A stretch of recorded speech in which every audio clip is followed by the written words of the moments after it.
Сәлеметсіздер ме, құрметті көрермендер, арнамызға қош келдіңіздер. Көптен бері видео салмай кеткенмін. Мен сіздерге ең керемет видео салайын деп отырмын бүгін. Қараңыздар, ең керемет, денсаулыққа пайдалы, қазіргі заманның проблемасы өттегі тастарды еріту. Әрине, өттегі тастарды дәу үлкен тастар болса, операция деп жатқандар болатын болса, оларға болмайды. Өттегі тастарыңыз майда-майда болатын болса, осы видео сіздер үшін пайдалы әрине. Қараңыздар, біздерге ең керегі, қазіргі уақытта көп адам дәрі ішпей-ақ табиғи жолмен денсаулығын қолдағысы келеді, иә? Тура сол адамдарға пайдалы видео бұл. Қызылшаның пайдасы өте керемет, білесіздер ғой, ол ағзаны тазартады, қан айналымын жақсартады, бауыр мен өттің жұмысын жақсартады. Темір, калий, фолий қышқылы, әр түрлі витаминдері бар, иә? Сосын біздерге ең керегі, қараңыздар, қызылша мен гвоздика. Гвоздиканы білесіздер, гвоздика дәмдеуіш болса да, денсаулыққа көп пайдасы бар. Қабынуға қарсы, ас қорытуды жақсартады. Қараңыздаршы, ең кереметі гвоздика мен қызылша араласпасы не болады екен? Өттегі тасты кәдімгідей ерітеді екен. Біздерге қараңыздар, кастрөлге салып алдым. Жаңағы мен 3 қызылша турадым ғой, 3 қызылша, негізі 3 адамға ол. 3 қызылша. Сосын біздер сол 3 қызылшаны қайнатпасына гвоздика 6 ғана саламыз гвоздикадан. 6 дана. Бұл бір қайнап шыққаннан кейін саламыз. Қараңыздар, біздерге бұл жерде 2 литр су, толықта 2 литр банка толған су болу керек. Бұны әсіресе кешке жатар кезге ішеміз. Кешке жатар кезге, азанға да емес, обедке де емес, кейде қалаған кезіміз ішіп жатамыз ғой, сусынды. Ондай емес. Біздерге пайдалы өттегі тасты ерітуге бізге көмектесетіні кешке ғана ішеміз. Біздер ұйықтап жатқан кезде бұл өз жұмысын жасайды. Кәдімгідей өз баратын жеріне барады, пайдалы болатын жерінің өзі пайдасын береді. Қараңыздар, иә? Міне, қайнап шықты. Көбігін алғаннан кейін ғана қайнатуды жалғастыра береміз. Көріп тұрғандарыңыздай. Қайнап тұрған суға, жаңағы айтқанымдай, 6 түйір гвоздиканы қосып қойдық. Қақпағын жауып, тағы да 30 минут қайнатамыз. Тура варенье қайнатқан сияқты қылып қайнатамыз. Судың түсі қанық қызыл болады.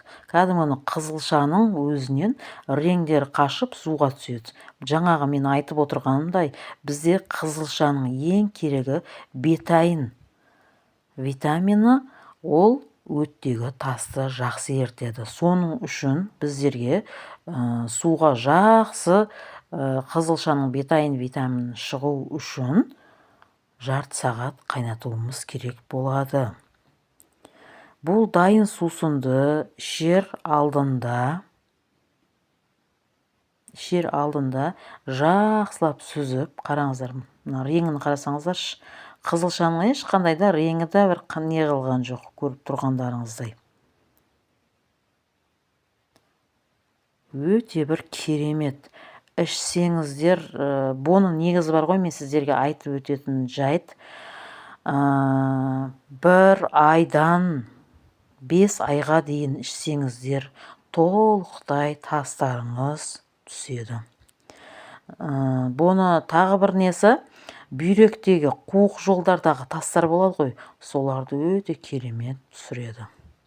Бұл қуық жолдарындағы, мысалға, нені ішкен кезде, әсіресе қызылша салатын жесеңіздер де, кәдімгі кіші дәретке шыққан кезде қып-қызыл болып шығады ғой, бұл не үшін?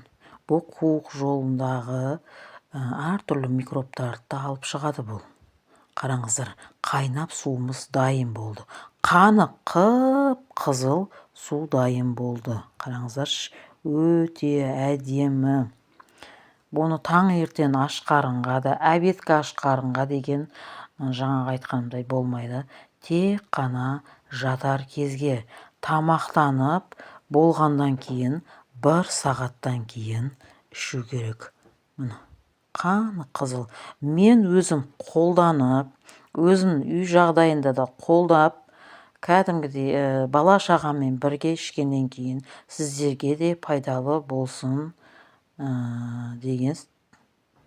деп осы видеоны салып отырмын. Мен де негізі өзі медицина жолында жүргеннен кейін өтте егер тас болатын болса, өт тазалауға болмайды. Мен зонт арқылы негізі өт тазалаймын. Қараңыздар, бұны құйғаннан кейін дәл осындай бокалға сіздер үшін мен ішіп отырмын. Кәдімгі бұны ішіп болғандан кейін жеңіл ғана біздер массаж жасаймыз өт жолдарындағы тастар жіпсу үшін. Бұның ең ерекшесі осында. Көрдіңіздер ғой. Бұл видеода халықтық табиғи тәсіл негізі.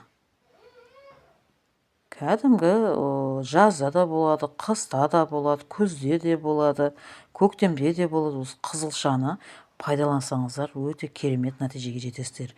Енді қараңыздар, жеңіл ғана жаңағы оң жақ қабырғаның астында өт жолдарына жеңіл массаж жасаймыз.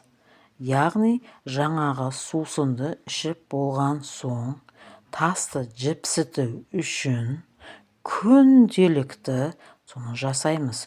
Көбінесе қараңыздар, көпшілік егер өт жолдары толса, өтінде тасы болса, қанша дәрі-дәрмек ішіп, ешқандай да нәтижеге жетпейді.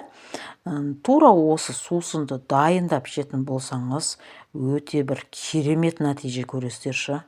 Қараңыздар, тура осы қабырғаның астында өт, бауыр, ұйқы без барлығы бірін кетін жайғасқан болады. Тура соны жеңіл ғана массаж жасаймыз. Уқалаумен. Кәдімгі осы тұрып істеген кездеріңізде сусынды ішіп істедік қоя, кәдімгідейші ішіңіз қызиды. Тура осылай екі жақтама ішектерді де ретке келтіреміз, ұйқы без, бауыр, өт жолдарында ретке келтіреміз. Әсіресе егер өтте тас болып, өтіміз қисайып, загиб дейді ғой, соның жолдарында тура осылай жөндесек болады.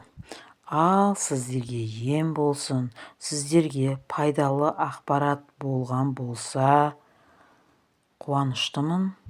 Ем болсын, ал осыны істеп жасап көріңіз.